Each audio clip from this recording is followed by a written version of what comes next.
Hello and welcome to 3.0 TV. मैं हूं आपकी होस्ट विशाखा ठाकुर।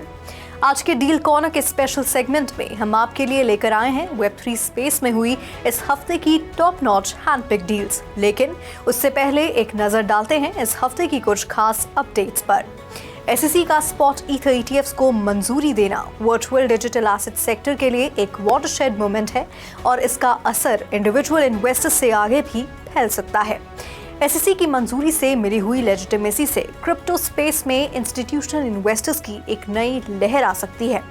इसका मतलब ये है कि VC फर्म्स के लिए ज्यादा उम्मीदवार ब्लॉकचेन स्टार्टअप्स को फंड करते समय ज्यादा कैपिटल का पूल उपलब्ध होगा।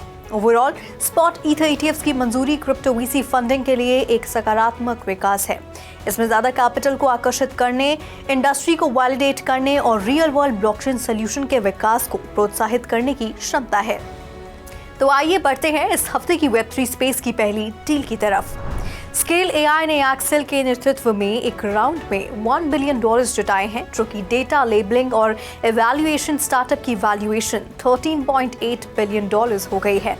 ये valuation San Francisco based startup के अप्रैल 2021 में $325 मिलियन जुटाने के बाद दिए गए $7.3 बिलियन से तकरीबन डबल है। नए फाइनेंसिंग राउंड में टेक की कुछ बड़ी हस्तियों को शामिल किया गया था, जिनमें एनविडिया, मेटा और अमेज़न ने इन्वेस्टमेंट किया था।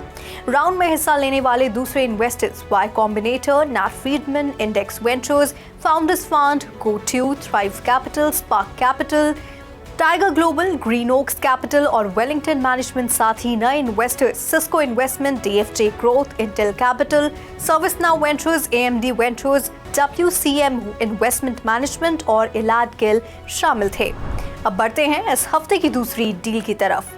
टर्किश फिनटेक और डिजिटल सर्विसेज कंपनी कोलेंडी को टर्की के बैंकिंग रेगुलेटर से 2023 में एक डिजिटल बैंक बनाने की मंजूरी मिल गई है और इसने अब सीरीज B फंडिंग राउंड में $700 मिलियन जुटा लिए हैं। इसके अलावा कोलेंडी के को-फाउंडर और CEO ब्यूलेन टेकमैन का मानना है कि सीरीज B राउंड ने कोलेंडी बैंक को बनाने के लिए जरूरी इन्वेस्टमेंट जुटा ली है। इस्तांबुल बेस्ड फिनटेक और डिजिटल सर्विसेज कंपनी का लक्ष्य है कि वो साल के अंत तक $1 बिलियन की वैल्यूएशन तक पहुंच जाए। कोलेंडी ने मार्च में एक नया फंडिंग राउंड शुरू किया है, जिसका लक्ष्य $150 मिलियन से ज्यादा जुटाना है। जब ये राउंड खत्म हो जाएगा तो कोलेंडी यूनिकॉर्न स्टार्टअप्स की लाइन में शामिल हो जाएगा। ये शब्द ऐसी कंपनीज के लिए इस्तेमाल किया जाता है जिनकी वैल्यूएशन $1 बिलियन से ज्यादा होती है। अब बढ़ते हैं इस हफ्ते की तीसरी डील की तरफ। ब्लॉकचेन बेस्ड सोशल प्लेटफॉर्म फाकास्टर की कम्युनिटी क्रिएटेड टोकन DChain में 17% की जंप आई है, जबकि प्लेटफॉर्म ने ये कंफर्म किया कि उसने अपनी लेटेस्ट फंडिंग राउंड में $150 मिलियन जुटाए हैं। वेंचर फर्म पैराडाइम ने सीरीज A राउंड का नेतृत्व किया और इसमें एंडरसन हॉरोविट्ज, हॉर्न USV, वेरिएंट और स्टैंडर्ड क्रिप्टो ने भी हिस्सा लिया। फाकास्टर के फाउंडर डैन रोमेरो ने 21 मई को एक्स पोस्ट में कहा कि ये फंड्स बहुत साल तक फाकास्टर पर हमारे काम को सपोर्ट करेंगे। कॉइनबेस के पुराने एग्जीक्यूटिव रोमेरो ने पहली बार मार्च में वॉरपीकास्ट पर फंडिंग राउंड का इशारा दिया था, लेकिन उस वक्त ज्यादा डिटेल्स शेयर नहीं की थी। अब बढ़ते हैं इस हफ्ते की चौथी डील की तरफ। स्ट्रिप चेन एक इंटरऑपरेबिलिटी प्रोटोकॉल ने चेन एब्स्ट्रैक्शन को बड़े पैमाने पर चलाने के लिए $10 मिलियन जुटाए हैं।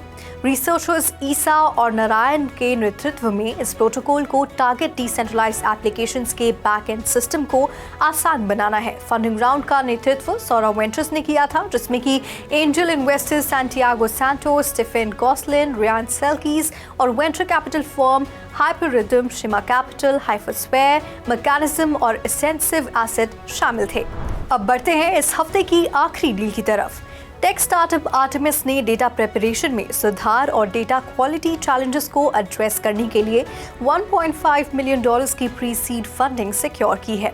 फंडिंग का नेतृत्व रेवन इंडिजिनस कैपिटल पार्टनर्स ने किया था, जिसमें टेलीग्राफ हिल कैपिटल और रिपल वेंचर्स भी शामिल थे। आर्टेमिस का लक्ष्य है कि डेटा प्रिपरेशन को आसान बनाया जाए और टेक्निकल और नॉन टेक्निकल दोनों तरह के यूजर्स के लिए डेटा क्लीनिंग को ज्यादा आसान बनाया जाए।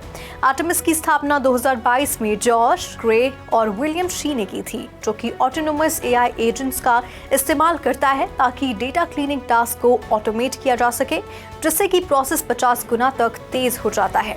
प्लेटफॉर्म का लक्ष्य है कि डेटा रिच टीम्स के डेटा मैनेजमेंट और डेटा यूसेज को बदला जाए।